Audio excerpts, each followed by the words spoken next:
Good morning everyone, welcome to my channel. তো তোমরা সবাই কেমন আছো? আশা করি সবাই ভালো আছো। তো আজকে আমি তোমাদের সঙ্গে আরও একটি নতুন ব্লগ শেয়ার করছি। তো আজকে হলো শুক্রবার, তবে ডেটটা আমি ভুলে গেছি। এটা কিন্তু অনেক দিন আগে শ্যুট করা ব্লগ, তবে এডিট করা সময়ই হচ্ছিল না। তার কারণ অলসতা না, মানে সময়ের অভাবে আমি এডিট করতে পারছিলাম না। তো আজকে অনেক দিন বাদে ভিডিওটা এডিট করছি। আর আজকের ব্লগটা সকাল সকাল স্টার্ট করেছি। তো সকালবেলায় ঘুম থেকে উঠে সবার চা খাওয়া হয়ে গেছে, আমি একটু লেটে উঠেছি। উঠে এখন আমি এখানটাতে দুটো পাউরুটি বাটার দিয়ে সেঁকে নিচ্ছি, তার কারণ সকালবেলায় সবার খাওয়া হয়ে গেছে। আমি যেহেতু বেলা করে উঠেছি, তো সেই জন্য এখন আর আমি ভাত খাবো না, জাস্ট দুটো ব্রেড আর চা খাবো। দেন ব্লগটাও আজকে কন্টিনিউ করার ইচ্ছে আছে, তার কারণ তোমাদের সঙ্গে আজকে দুটো রেসিপি শেয়ার করবে আমার ছোট পিসি। তো ভিডিওটা তোমরা শেষ পর্যন্ত দেখো। আর আজকে দেখো বাইরে কি পরিমাণ রোদ উঠেছে, মানে এখনের দিনের রোদটা এতটাই চড়া থাকে, মানে প্রচণ্ড গায়ে লাগে, কিন্তু জামা কাপড় খুব তাড়াতাড়ি শুকিয়ে যায়। তো যাই হোক, এখন চাটা খেয়ে আমি চলে এসেছি রান্নাঘরে।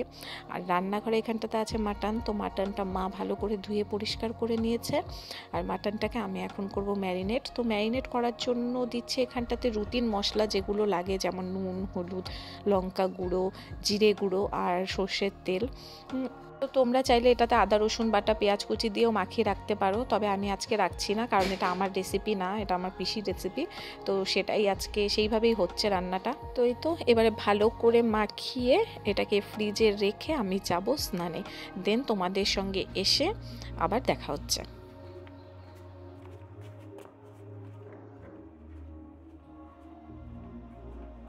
আর আমি যেহেতু স্নানে ছিলাম, তো ভিডিওটা প্রপার শ্যুট করা হয়নি।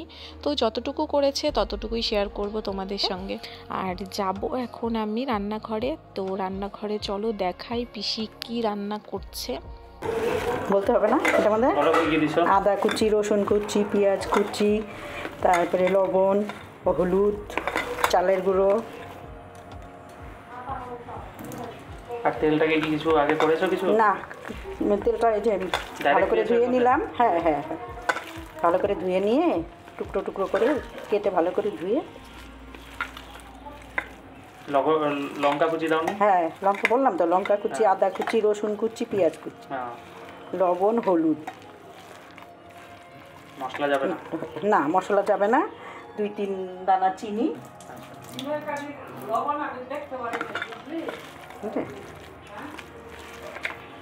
এবার ডাইরেক্ট ফ্রাই হয়ে যাবে এখন। হ্যাঁ, এখন এই যে ভাত ডুবা তেলে করলে মনে হয় ভালো হয়।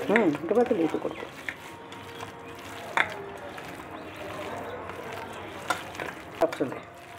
আচ্ছা, সাদা তেলে কিন্তু চর্বির পকোড়া ভাজলে খুব একটা টেস্ট হয় না, সর্ষের তেলে ভাজলে বেশি ভালো হয় খেতে।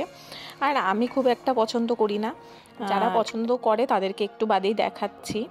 আর এখানটাতে চর্বির থেকেও অনেকটা তেল ছেড়ে যায়, তো তেলটা নষ্ট হবে না, ওটা মাটনে ইউজ করব রাতে, যেটুকু বাঁচবে আর কি।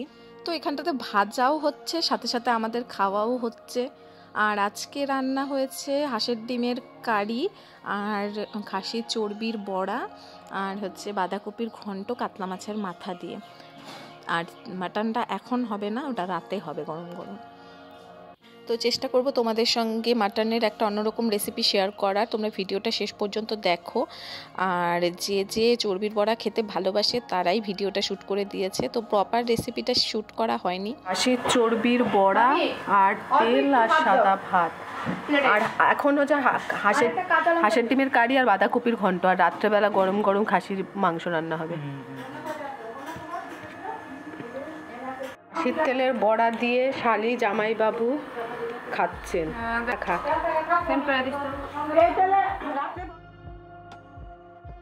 Good evening everyone.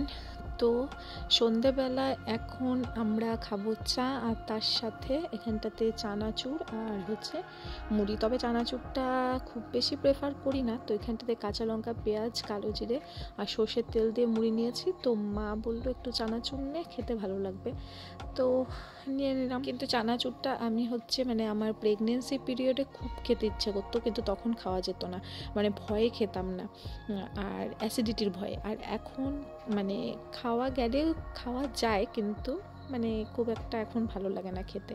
ওই তো হয় না প্রেগনেন্সি ক্রেভিং, হয়তো বা ওটাই হতো, মাঝে মধ্যে চানাচুর মুড়ি খেতে ইচ্ছা করতো ওই সময়। তো যাই হোক, এখানটাতে দেখো কিছুটা আদাও নিয়েছি আমি, আর কালো জিরে আর আদা দিয়ে খেলে না একটু ঠান্ডা ঠান্ডা ভাবটা যদি থাকেও তো সেটা একটু রিলিফ পাওয়া যায়। তো আমার একটু গলাটা ব্যথা ব্যথা, তো সেই জন্যই নিলাম, আর তার সাথে চা।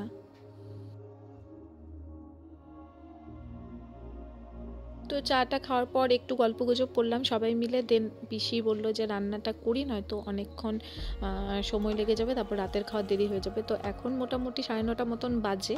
তো এখন পিসি রান্নাটা বসিয়ে দিয়েছে। এখানটাতে সর্ষের তেল, তার মধ্যে ফোড়ন দিল জিরে, গোটা জিরে, তেজপাতা, শুকনো লঙ্কা, আর তোমরা দেখো এখানটাতে দিয়ে দিল সবার প্রথমে অনেকটা, প্রায় গোটা 2টো রসুন থেতো করে প্রথমে দিয়ে দিল ফোড়নে। তারপর রসুনটা একটু লাল লাল হয়ে যাওয়ার পর দিল পেঁয়াজ। তবে পুড়িয়ে ফেললে হবে না, রসুনটা জাস্ট একটু লাল লাল মানে ব্রাউন ব্রাউন হলেই কিন্তু পেঁয়াজটা দিয়ে দিতে হবে। তারপরে পেঁয়াজটা দিয়ে ভালো করে ভাজা ভাজা করে নিতে হবে। আর এখানটাতে দেখো সবাই আড্ডা দিচ্ছে, কখন রান্না হবে, আর গরম গরম ভাত আর মাংস খাবে তার অপেক্ষায় সব বসে আছে। যাই হোক, ওরা গল্পগুজব করুক, আর এখানটাতে রান্নাটা তোমাদের সঙ্গে একটু শেয়ার করার চেষ্টা করি আমি। তো এখানটাতে দেখো পেঁয়াজটা লাল হয়ে যাওয়ার পর দিল কিছুটা মশলা, মানে বাটা মশলা। এখানটাতে বাটা মশলা দিয়েছে কাঁচা লঙ্কা বাটা, দিল আদা বাটা, আর সামান্য পেঁয়াজ বাটা, ওই গোটা একটা পেঁয়াজ বাটা। আর রসুন কিন্তু বাটাতে দেওয়া হয়নি, যতটুকু দেওয়া হয়েছে ওই ফোড়নেই। তো সেই জন্য কিন্তু ফোড়নে একটু বেশি করে দিতে হবে।